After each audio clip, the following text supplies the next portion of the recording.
जो हम देख रहे हैं वही अस्थाई है, संसार में जो देख रहे हैं वही अस्थाई है। लेकिन अंधे की बातों को हम खोजते नहीं है, अंधे की बातों को हम ढूंढते नहीं है, अंधे की वस्तु को हम जानते नहीं है।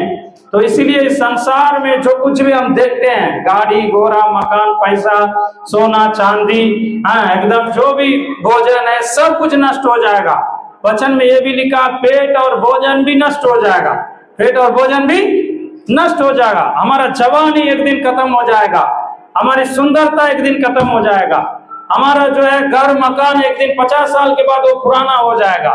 तो इस संसार में हम सोचते हैं कि खेत मेरा है, घर मेरा है, सोना मेरा है, चांदी मेरा है, लेकिन एक दिन अचानक इस संसार में सब कुछ छोड़ करके जाना। लेकिन छोड़ के जाना है तो कहाँ जाना है, इस बात को हम लोग जानना है।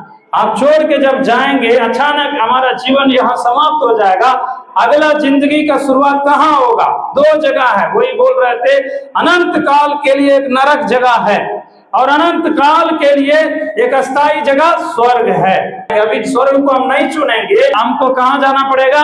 अनंत काल के नरक में जाना पड़ेगा, जहां आत्मा सदा के लिए रोते रहेगा, चिल्लाते रहेगा, वहां पर से कोई निकल नहीं सकते हैं, वहां अंत नहीं है, फिर दोबारा हम लोग को मौका मिलने वाला भी नहीं है। एक ही एक जिंदगी है, वो परमेश्वर ने संसार में दिया हमें निर्णय लेने के लिए और अच्छाई को चुनने के लिए कि किस मार्ग को हम चुन रहे हैं, किस रास्ता को हम चुन रहे हैं, जो हमारा आगे के लिए अनंत काल का जीवन के लिए हम जो है चल सके। इसलिए अस्थाई क्या है? परमेश्वर है।